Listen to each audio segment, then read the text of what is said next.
दीपिका ओझा। चलिए बढ़ते हैं खबरों की ओर। देश में आज आजादी का 77वां जश्न मनाया जा रहा है। इस मौके पर लाल किले की प्राचीर से पीएम मोदी ने 10वीं बार ध्वजारोहण किया। पीएम मोदी सबसे पहले राजघाट पहुंचे, जहां पर राष्ट्रपिता महात्मा गांधी को श्रद्धांजलि अर्पित की। इसके बाद पीएम ध्वजारोहण के लिए लाल किले पहुंचे, जहां पर पीएम को गार्ड ऑफ ऑनर दिया गया, जिसके बाद पीएम मोदी ने ध्वजारोहण किया। तिरंगा फहराने के बाद पीएम मोदी ने देशवासियों को संबोधित किया। पीएम ने 140 करोड़ जनता को संबोधित करते हुए कहा कि एक परिवार है। उन्होंने मणिपुर का भी जिक्र किया। पीएम ने कहा कि मणिपुर में अब शांति है। आज युवा जो कुछ करेंगे 1000 साल तक देश को प्रभावित करेगा। देश के युवाओं को यह सौभाग्य मिला है, हमें यह गंवाना नहीं चाहिए। उन्होंने कहा कि युवा शक्ति में सामर्थ्य है और हमारी नीतियां उसे बल देने के लिए हैं। पीएम ने कहा कि मैं देश के बेटे बेटियों को कहना चाहूंगा कि जो सौभाग्य आज मिला है शायद ही किसी का नसीब होता है जिसे ये मिला हो, इसे गंवाना नहीं चाहिए। मुझे युवा शक्ति पर भरोसा है। आज मेरे युवाओं ने दुनिया में 3 पहले स्टार्टअप इकोसिस्टम में स्थान दिला दिया है। दुनिया भारत की इस ताकत को देखकर हैरान है।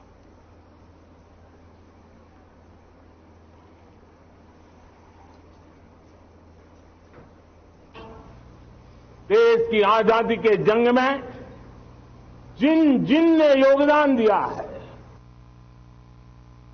बलिदान दिए हैं, त्याग किया है, तपस्या की है, उन सबको आदरपूर्वक नमन करता हूं, उनका अभिनंदन करता हूं। आज 15 अगस्त हमारे परिवारजन इस बार प्राकृतिक आपदा ने देश के अनेक हिस्सों में अकल्पनीय संकट पैदा किए। जिन परिवारों ने इस संकट में सहन किया है, मैं उन सभी परिवारजनों के प्रति अपनी संवेदना प्रकट करता हूं और राज्य केंद्र सरकार मिलकर के उन सभी संकटों से जल्दी से मुक्त होकर के फिर तेज गति से आगे बढ़ेंगे, ये मैं विश्वास दिलाता हूं।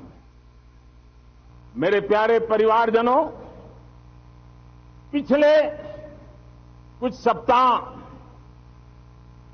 नॉर्थ ईस्ट में, विशेषकर मणिपुर में और हिंदुस्तान के भी अन्य कुछ भागों में, लेकिन विशेषकर मणिपुर में जो हिंसा का दौर चला, कई लोगों को अपना जीवन खोना पड़ा, मां बेटियों के सम्मान के साथ खिलवाड़ हुआ। लेकिन कुछ दिनों से लगातार शांति की खबरें आ रही हैं। देश मणिपुर के लोगों के साथ है। देश मणिपुर के लोगों को पिछले कुछ दिनों से जो शांति बनाए रखी है, उस शांति के पर्व को आगे बढ़ाए और शांति से ही समाधान का रास्ता निकलेगा। इस ऐसे कालखंड में हम जी रहे हैं, ऐसे कालखंड में हमने प्रवेश किया है और यह हमारा सौभाग्य है कि भारत के ऐसे अमृत काल में, ये अमृत काल का पहला वर्ष है। या तो हम जवानी में जी रहे हैं या हम मां भारती की गोद में जन्म ले चुके हैं। वहीं फतेहाबाद की पुलिस लाइन में राज्य स्तरीय स्वतंत्रता दिवस समारोह में सीएम मनोहर लाल ने ध्वजारोहण किया। इससे पहले मुख्यमंत्री ने शहीद स्मारक पर जाकर शहीदों को श्रद्धांजलि भी अर्पित की। इस दौरान पुलिस के जवानों और एनसीसी कैंडिडेट ने परेड भी की। सीएम मनोहर लाल ने राज्य स्तरीय स्वतंत्रता दिवस समारोह को संबोधित करते हुए कहा कि हर घर तिरंगा अभियान देश भर में चल रहा है। हर गली मोहल्ले में घर घर तिरंगा फहराया जा रहा है। इस देश में बहुत से बदलाव आए हैं। पीएम मोदी ने एक ऐसे कठिन कार्य किया है जो कि बहुत चुनौतीपूर्ण रहे हैं, चाहे कश्मीर में धारा 370 को हटाना हो या फिर भगवान राम का मंदिर अयोध्या में बनाना हो। सीएम ने कहा कि इस साल में हरियाणा में लगभग 29 लाख लोगों को आयुष्मान भारत योजना का लाभ दिया है। इसी के साथ ही सीएम ने कहा कि हमने कांग्रेस के 10 साल के राज में दोगुने काम किए हैं, जबकि खर्चा कम किया है, भ्रष्टाचार पर रोक लगाई है।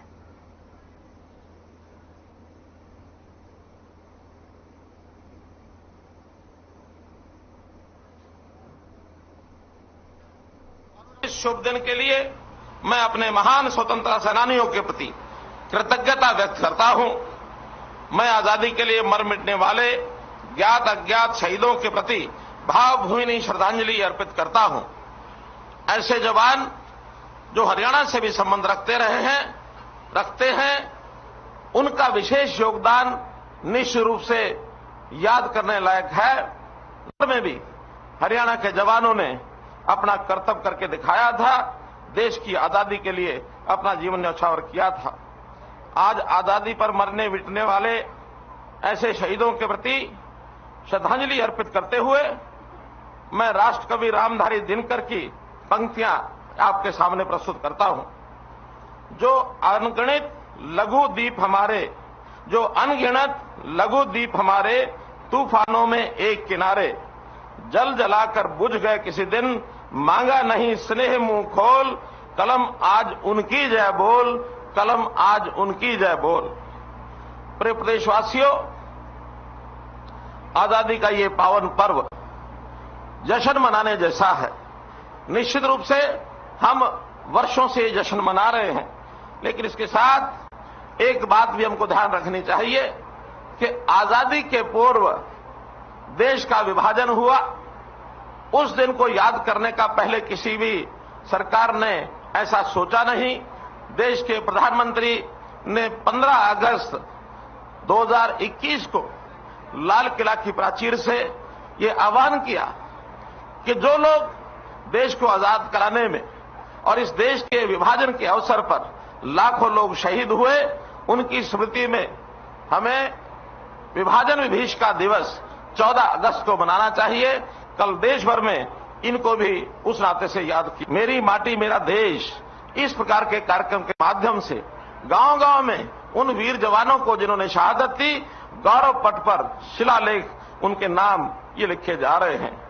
देश की आजादी के बाद इस देश में बहुत से बदलाव आए हैं।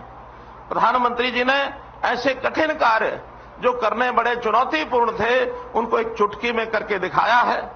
चाहे कश्मीर में धारा 370 को हटाना हो, 35A को हटाना हो, अथवा भगवान श्री रामचंद्र जी का मंदिर अयोध्या में बनाना हो, ऐसे बहुत से काम प्रधानमंत्री जी ने किए हैं।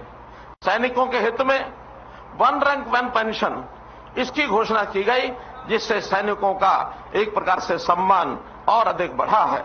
हम लोगों ने नेशनल एजुकेशन पॉलिसी जो 2030 तक लागू करने की बात कही गई है, हरियाणा में हमने उसको 2025 तक ये लागू करने की बात कही है।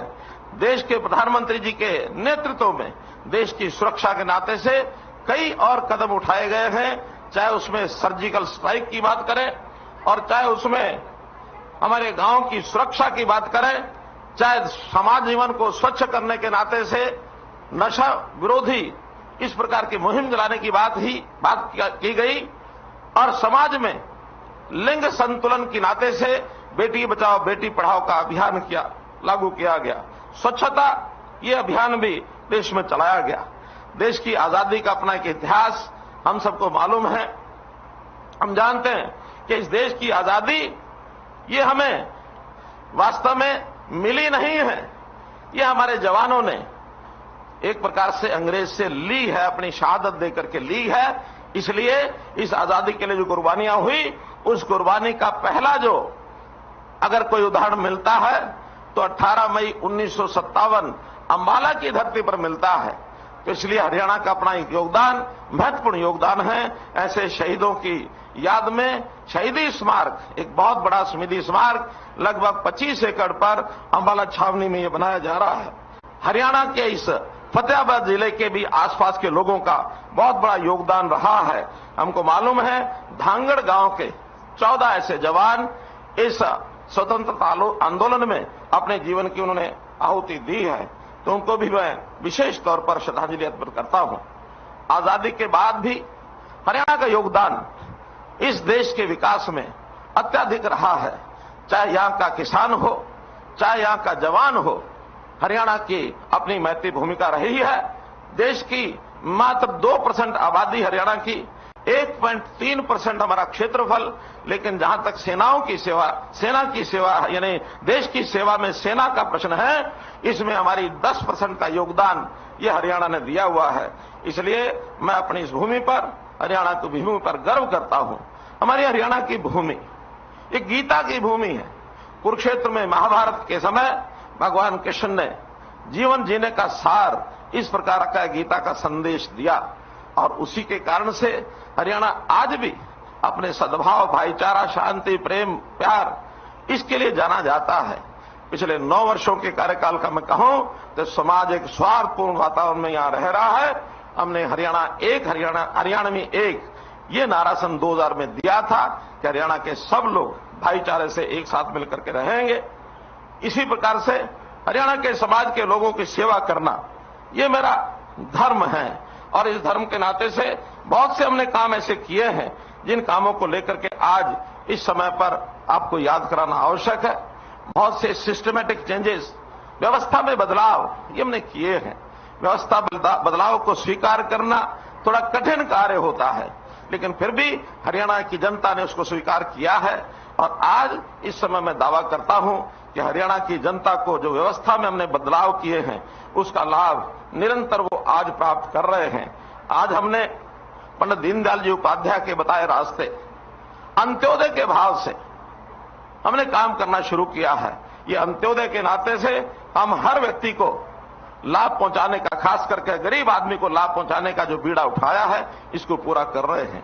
पिछली सरकारें गरीबी हटाओ ये नारा हर समय दिया करते थे, लेकिन बड़ा कष्ट है इस बात को सोच करके कि कभी गरीबी हटाने का काम उन्होंने नहीं किया। हमने सारे समाज के सब परिवारों की फैमिली आईडी बनाकर एक एक व्यक्ति की, एक एक परिवार की पहचान की है। जो गरीब परिवार है उसके लिए सरकार ने विशेष योजनाएं बनाई है, और उसके नाते से ये जो अमृत काल चल रहा है 25 वर्ष का, इस अमृत काल में हरियाणा ने लोगों के जीवन को आसान किया है। हमने इस अमृत काल में 12.5 लाख नए राशन कार्ड बनाए हैं। 2010 के बाद अगर राशन कार्ड बने हैं तो 12.5 लाख एक साथ ये हमने हरियाणा में बनाए हैं। इस अमृत काल में हमने घर बैठे लोगों को 60 वर्ष की आयु के होने पर उनको घर बैठे पेंशन मुहैया कराई है। किसी को न दरखास्त देनी पड़ी है, न दस्तावेज देने पड़ते हैं, न दफ्तर जाना पड़ता है, घर बैठे उनको पेंशन मिलती है। बहुत बदस्तूर लोगों की सुरक्षा करने में सक्षम है, और इसमें हमने विशेष प्रावधान जैसे 112 112 की व्यवस्था की है।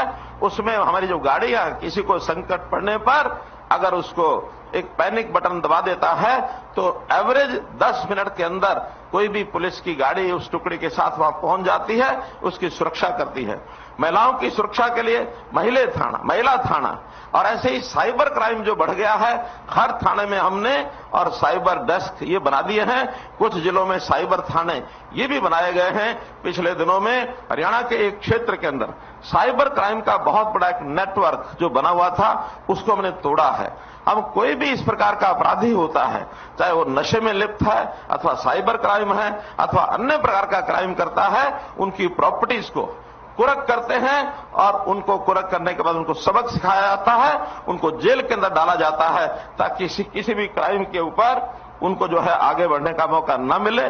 जो संगठित अपराध होते हैं उनके लिए भी हमने कानून बनाया है।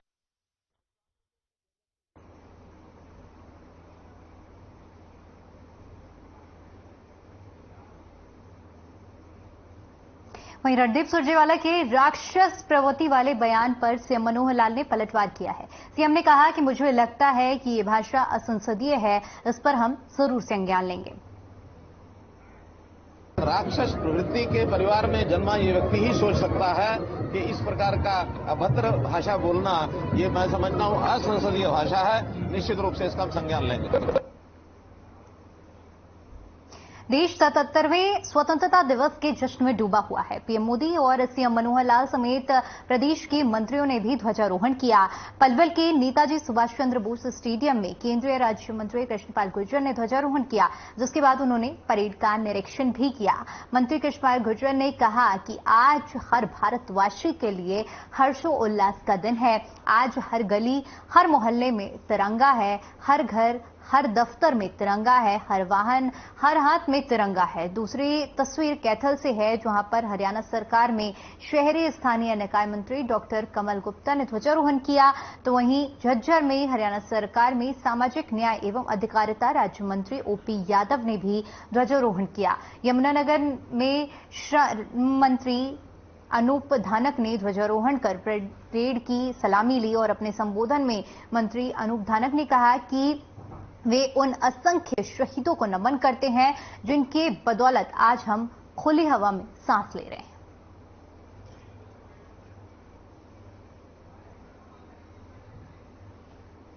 मैं आप सभी को हार्दिक बधाई और शुभकामनाएं देता हूं। मैं देश की सीमाओं पर मुश्किल हालातों के बीच मुस्तैदी से तैनात वीर जवानों को भी स्वतंत्रता दिवस की विशेष तौर पर बधाई देता हूं। आज हर भारतवासी के लिए खुशी का दिन है। आज हर गली, हर मोहल्ले में तिरंगा है, हर घर, हर दफ्तर में तिरंगा है। मैं आप सभी को हार्दिक बधाई, शुभकामनाएं देता हूं। मैं देश की सीमाओं पर मुश्किल हालातों के बीच मुस्तैदी से तैनात वीर जवानों को भी स्वतंत्रता दिवस की विशेष तौर पर बधाई देता हूं। आज हर भारतवासी के लिए बहुत ही खुशी का दिन है कि आज हर गली, हर मोहल्ले में तिरंगा है, हर घर, दफ्तर में तिरंगा है, हर वाहन, हर हाथ में तिरंगा है। पूरा देश तिरंगे के रंगों में रंगा है, पूरा देश देशभक्ति के रंग में रंगा है। इस 76वीं वर्षगांठ के पावन अवसर पर मैं आप सबको बहुत बहुत शुभकामनाएं देता हूं, हार्दिक बधाई देता हूं और विशेष रूप से बधाई देता हूं क्योंकि स्वतंत्रता तो हमारे देश की सीमाओं पर मुश्किल की हालतों में भी मुस्तैदी से तैनात जो हमारे जवान हैं, उनको भी विशेष रूप से मैं बधाई देता हूं।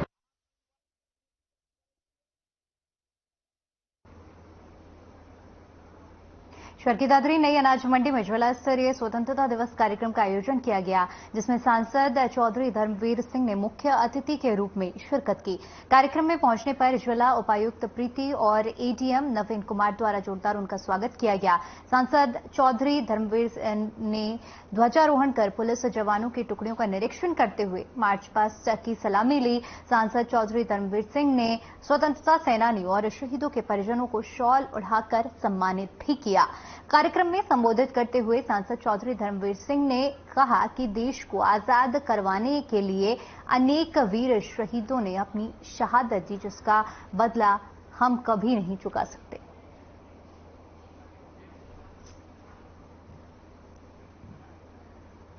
इन टुकड़ियों में एचसी रोके में जाएं तो ये भारतवर्ष कभी अशोका दी ग्रेट के समय में इतना महान देश था जिसकी सीमाएं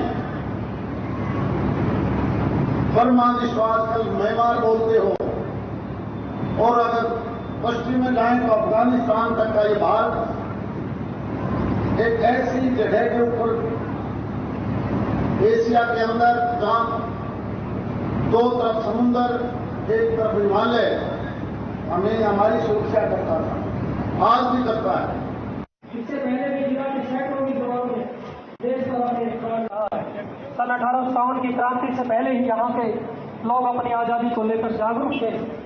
परेड निरीक्षण भी उसी का एक हिस्सा है। कैथल में कांग्रेस के राज्यसभा सांसद रणदीप सुरजेवाला कांग्रेस की जन आक्रोश प्रदर्शनी में शामिल हुए, जहां पर उन्होंने एक विवादित बयान दे डाला।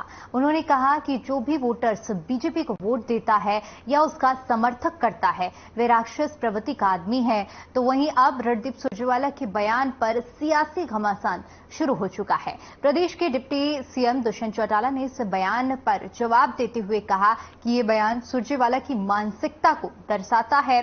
सुरजेवाला अपना आपा खो चुके हैं। तो वहीं गृहमंत्री अनिल विज ने कहा कि रणदीप सुरजेवाला की ऑप्टिकल नर्व खराब हो चुकी है और जिसकी नर्व खराब हो जाती है उसे बहुत धुंधला नजर आता है, इसलिए उन्हें लोगों में शैतान नजर आ रहे हैं। कैबिनेट मंत्री मूलचंद शर्मा ने रणदीप सुरजेवाला पर पलटवार करते हुए कहा कि उनकी मानसिक संतुलन ठीक नहीं है।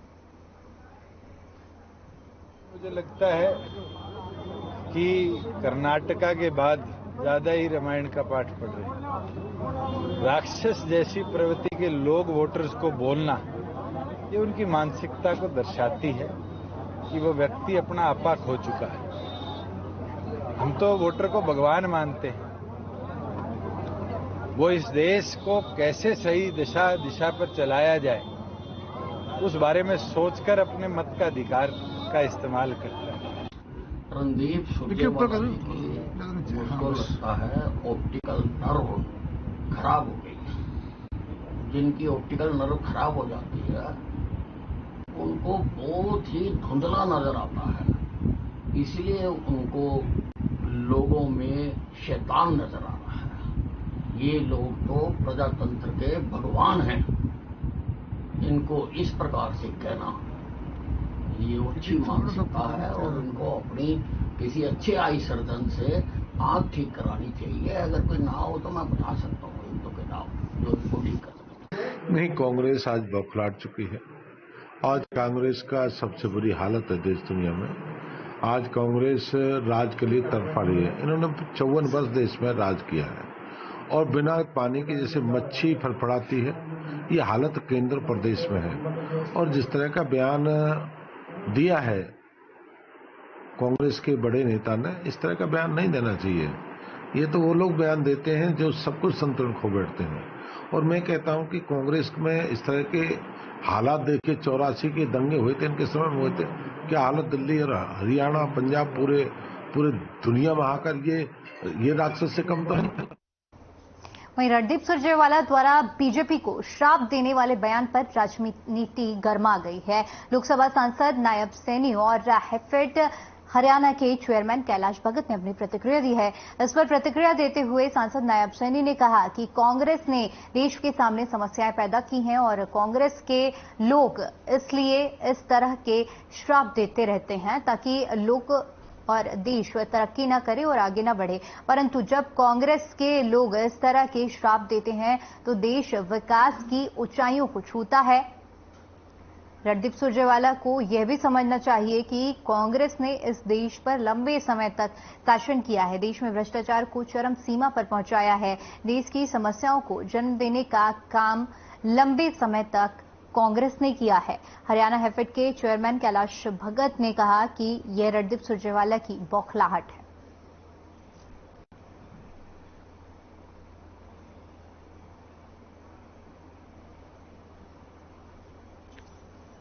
देश के सामने समस्याएं पैदा की हैं।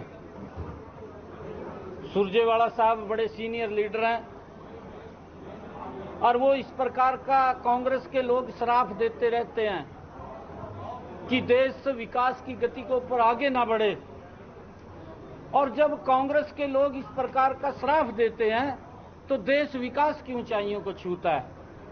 क्योंकि रणदीप सुरजेवाला को यह भी समझना चाहिए कि देश के ऊपर लंबे समय तक कांग्रेस ने शासन किया।